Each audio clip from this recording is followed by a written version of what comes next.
Hey, Sophie and Joseph. We just like to give you guys thanks and for everything you guys have done to me and Lily. You guys are such an amazing couple, and we learn a lot from you guys. And it's such a privilege to call you guys our friend. And you guys have really impacted our life.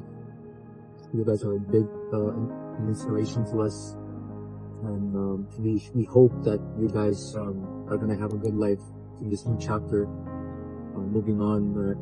And I pray nothing but the best and success moving on forward. Hi, Ate Sophia and Kuya Joseph. It's Lily. I just want to say thank you for everything. Thank you for always helping me grow my relationship with God. Thank you for always praying for me. And I'm gonna miss you guys. I hope that you have a good life in the US and that all the blessings that you are praying for come true. And I pray that you guys start a family hopefully soon. And hopefully you guys can visit back here one day and we can see you guys again, or keep in touch. And we love you, we miss you, and thank you for everything. Bye. Pinapinad of mommy and daddy. And Karen. Okay, and Caleb also. And Karen. Okay, we say ready, set, go. Thank you for coming. See you next time in California. Hi, Pia and Joseph. No, Bye. not yet. We will send the message first. Thank you for being our D group leader, and You for being a we are very happy na naging part kayo ng buhay namin dito. And sobrang dami namin natutunan sa inyo. And we pray na kung paano kayo sinamahan ni Lord dito, ganun niya rin kayo samahan doon. And we pray for your heart's desires.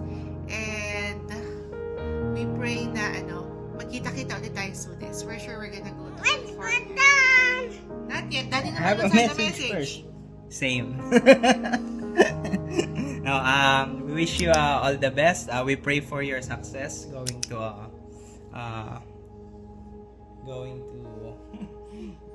going to California, and we're blessed to be part of your journey dito sa Montreal, and sad sa amin dahil mamimiss namin kayo, and we're happy that merong mas malaking mission sa inyo si Lord sa California, and we're grateful sa inyong mag-asawa.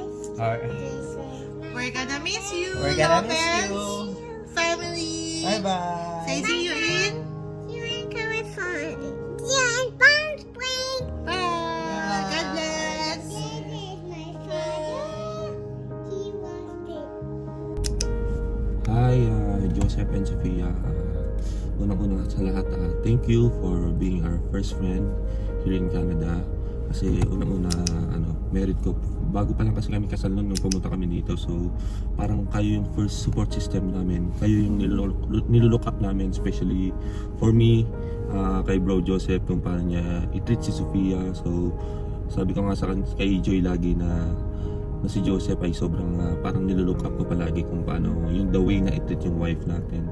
Tapos yun, masaya ako para sa inyo sa bagong chapter ng buhay nyo, na yun nga nakakalungkot kasi aalis na kayo, pero in the other hand naman masaya kami kasi yun nga mas feel ko yun yung plano ng Panginoon sa inyo, na para mas lumago tayo doon at mas maikalat natin yung words of God at gagamitin kayo ng Panginoon sa kanyang para mas dumami pa tayo maging Christian.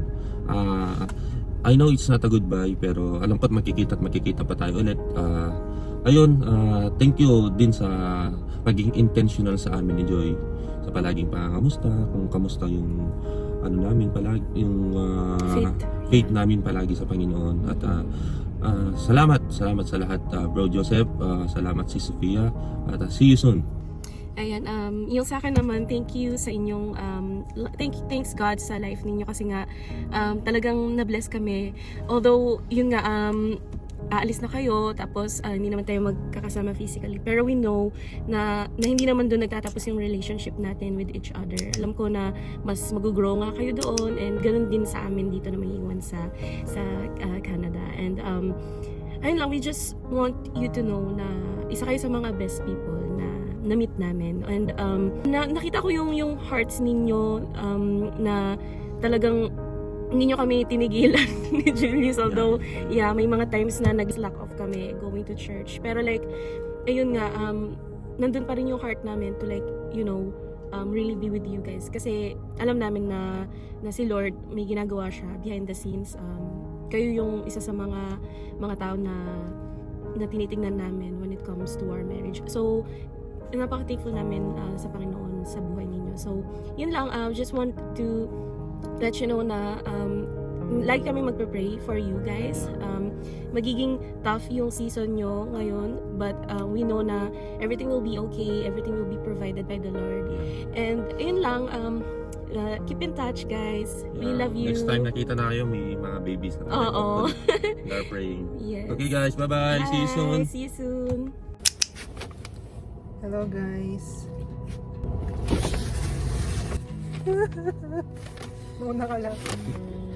Good luck guys sa inyong new chapter in your life sa pagpunta sa Palm Springs, and we're just truly grateful to having you guys the past 5 years or so.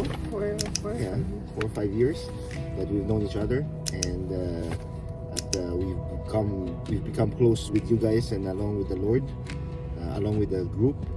So we will still reach out with the group kahit na malayo na kayo, and we will still continue the D group. We'll coordinate it with Irene, with Hindi Jay. po email. Coordinate. We'll cover it. But we're just thankful, and we just wish you all the best sa Palm Springs, sa paglipat niyo, sa new career ni Pia, and sa new project or sa PT course niyo, no, ni Joseph in Utah. May PT na tayo. We'll pray for it, and also come visit you guys. Yeah. I'd say na talagang makifeel namin yung absence nyo. And malaking nagawa yung influence sa buhay namin ni Nim. And we can see also sa mga ka-church natin, sa group of friends natin na talagang mamimiss nila kayo. And I'd say na sobrang grateful kami ni Nim na you were there for us, na kahit mahirap kaming pakisamahan dahil sa mga problema namin minsan. Thank you na you were patient with us, and nakita namin yung humility nyo, na you're being vulnerable, and I think that's also one of the reason why our relationship grew, kasi nga it's not easy to be open to someone, lalo na yung mga weaknesses nyo. But thank you na we didn't feel any judgment, and nakita rin namin na how we grow together in the Lord. And salamat talaga, sobra. And naiyak ko na, so hopefully hindi kami umiyak kung magkita tayo sa Sabado. Ay, ba't sinabi ko to? Riley, come here. Ano masasabi mo? Alis na si Tito Joseph, hindi na Pia. Magsalita ka! Ano masasabi mo?